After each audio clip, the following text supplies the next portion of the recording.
It's Saturday, the 30th of May. I hope you're well. I hope everyone's doing well. I'm Barbara. I'm drinking my coffee. Dennis woke me up today. When's my tea getting here? He thought I was awake already, he says. But I wasn't. I was sleeping. That's a joke between us. It's not a mean thing to say. That's what I say to him, too. Many years ago, we were at a barbecue at a friend's house, and there was a woman there with her son who was about 7 or 8 years old. And we were sitting around eating, and he looks up at her and says, "When's my tea getting here?" Real mean. I'm like, she jumps up and runs in the house, and I'm like, oh my God, what a way to talk to your mother. Dennis noticed it too, so now, you know how you pick up those things that you just turn into, oh, is that Maisie out there? It is. Hey, pup. Turn into, you know, family sayings. That's one of them. When's my tea getting here? Only, you know, we know what it means. It means, oh, I'd love tea if you want to get it.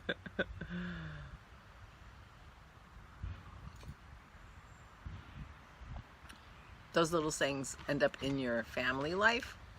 Do you have that? When I was a kid, we used to always say, "Goody, goody," because we were, when we were kids, we were in Washington, D.C., and we were like in the Air and Space Museum in the lobby waiting to gather, I don't know, whatever. We were sitting there resting, and the family walks by, and the parents said something, and the little kid yells, "Goody, goody." I think they were from the South. Oh, my mother was like, "Goody, goody," so we say goody, goody. Maybe it's just our family that does that.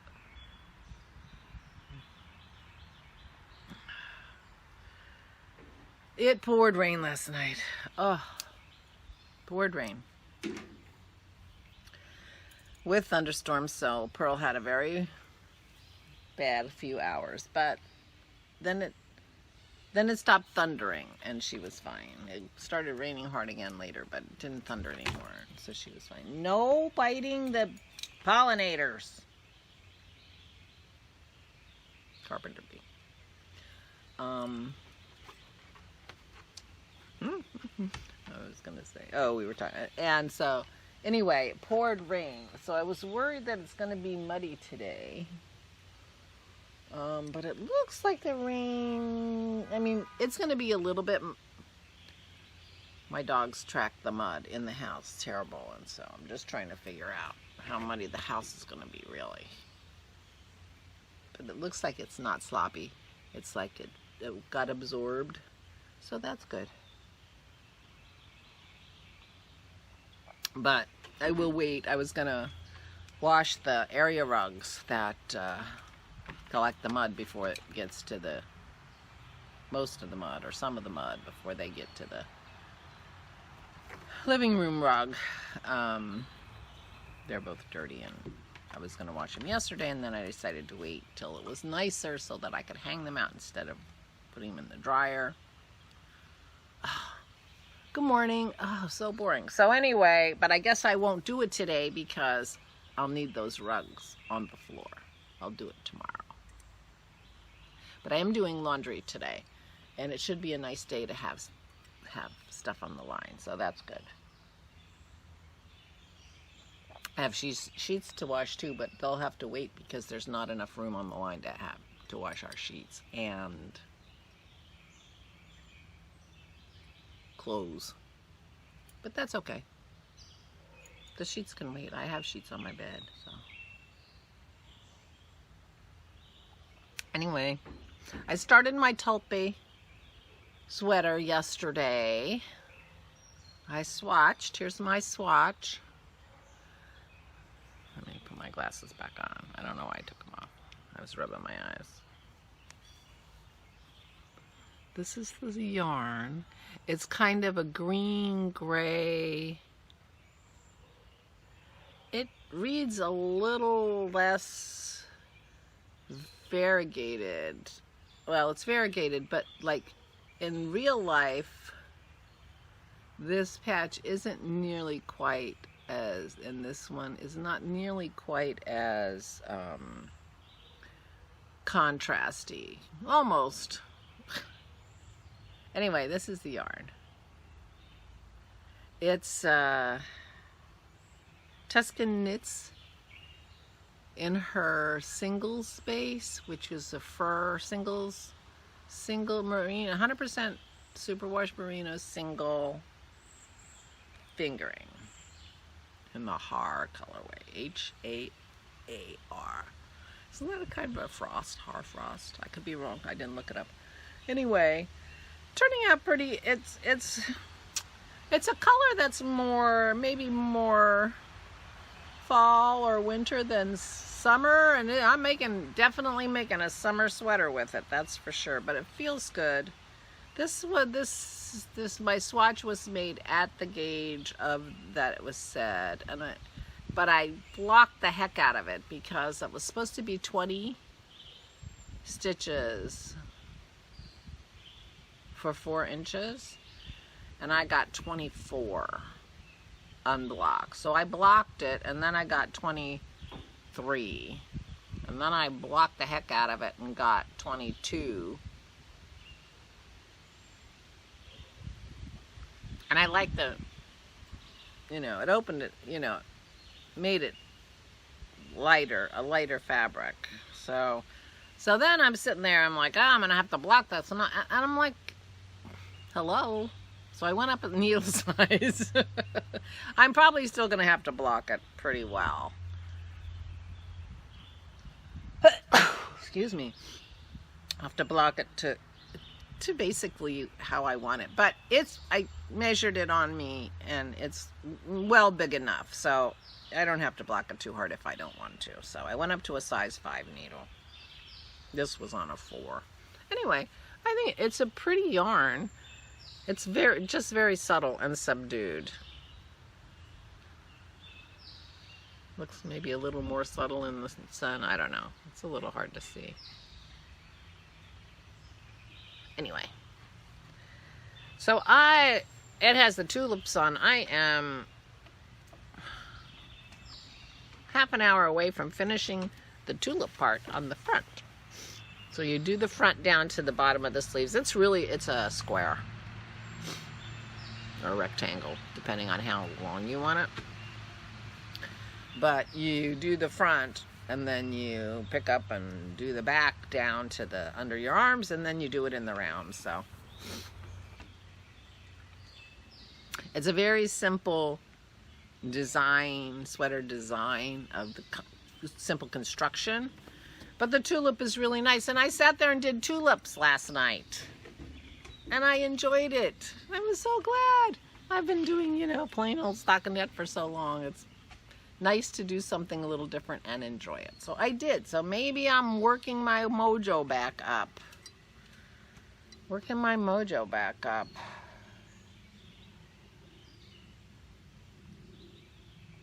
Maybe I'll eventually get back to cables and lace. That would be nice. We'll see. Well, I might go pick up my ochre, and because I'm right at the lace part, and that I could finish that sweater in a day, I betcha. Well, I have the lace part on the body, and then I have both the sleeves, but they're short sleeves, so I could finish it quickly, relatively quickly.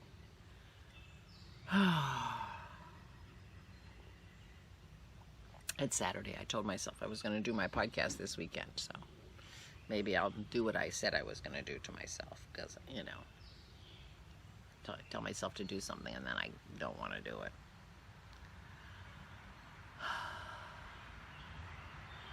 It'll take me a half an hour to figure out the names of my cowls. I don't know. It's one of those things that you're just putting it off.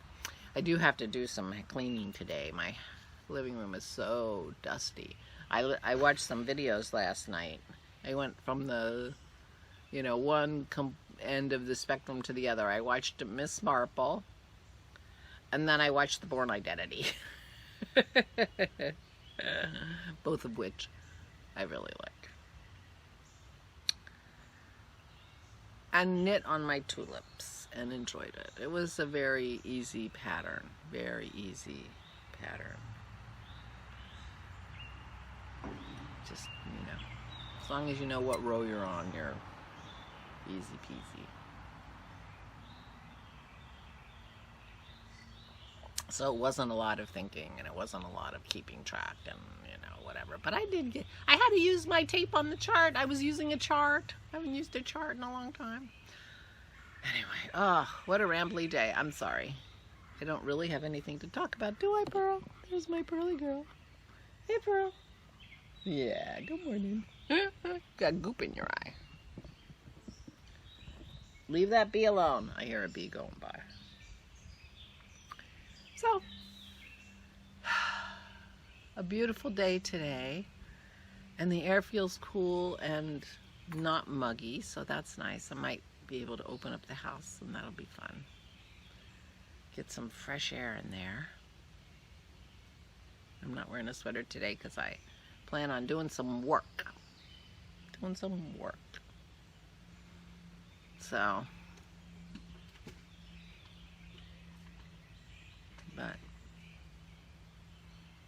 but yeah, I think I'll plan on podcasting tomorrow. And I have 2 finished sea salts to show on my podcast. Now, you saw one of them yesterday, but it's kind of turned out to be kind of a wild sweater. Well, that yarn was always going to be a wild sweater if you made a sweater out of it. I was surprised. I only ended up using 4 skeins of that bamboo cotton, and I have 6.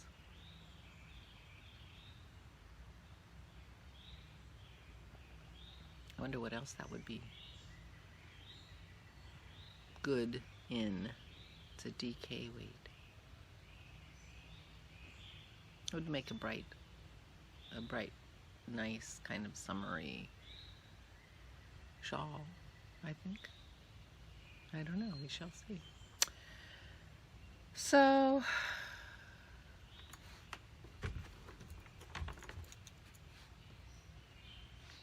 I guess if I'm just going to sit here and try to think of something to say, I'll just stop. So I will wish you a good weekend. I hope you have good weather. I hope you're safe and healthy. And if things are opening up around you, I hope you're comfortable and doing what you feel comfortable doing regarding that. We are not opening up yet. Oh, I got a phone call from the assisted living place that my parents are at to let me know that they will be doing coronavirus testing of all the staff and all the residents next week. They have no symptoms. They have no reason to think anybody has coronavirus, but the governor had issued some kind of directive for their kinds of facilities, and she said the directive was actually not clear on what we were required to do, but we decided, okay, we're just testing everybody. We'll just test everybody. So apparently they have access to tests, and they're going to test everybody, but she wanted to call me and let me know before the residents were told, so that she was calling everybody, everybody's family, so that if their resident called them, they would know the story in case they called in a panic. Now, my parents would have never called me in a panic. They would have said, great, that's great. I'm sure my parents are going to be perfectly comfortable getting the test, and it isn't something that's going to worry them. So they probably wouldn't have called in a panic, but it was good to know. So I texted my siblings and let them know. So the parents are getting tested next week, so that'll be good. And all the staff is getting tested, which is really good in my mind. It's the staff I'm worried about, but they haven't really relaxed very many of the rules, although they have had a couple of events that I told you about to kind of break the monotony, because most of the people who live at Harmony live in apartments by themselves, and so they've been by themselves during this lockdown for the most part. They see the staff, but so they had a picnic on the patio for lunch one day where they had everybody at separate tables, but they were able to see each other and talk to each other. They yelled loud. I don't think they had to yell too loud, but they were outside. And then on Memorial Day they had a music event where everybody was socially distanced, and they were careful with them. But I can imagine some of those people are going crazy, living, by themselves, being alone in their rooms, I mean. So my parents are lucky to have each other, and they've been pretty content, although they're ready to be outside some, so, which is good because, getting my mother out and about, it's not that easy sometimes. So that's the news from that front. I haven't heard if the flag has arrived yet, so I have no new news about the flagpole over at my in-laws. So we'll see the continuing saga, but they're fine otherwise. So that's my news. No other news. We're healthy, we're happy, we're lucky, very lucky, very, very lucky, and we have our girls. There's Maisie again. Dennis found a 8-inch long black hair on himself last night when he was coming to bed. I said, must be from Maisie's tail or your girlfriend. He said, my girlfriend doesn't have any black hair. I said, no, she's got gray. He said, yeah, with red tips. I decided I'm color blocked. And gray and red is not a bad combo for a color block. If you were doing a color block sweater in gray and red, it would look gorgeous, right? Color block. That's me. I'm color blocked. I said ombre in first to him, but then I realized I'm not ombre. I'm color blocked. Works for me. Anyway, take good care of yourselves. Please, please stay healthy. Stay safe and stay sane, and I'll talk to you tomorrow.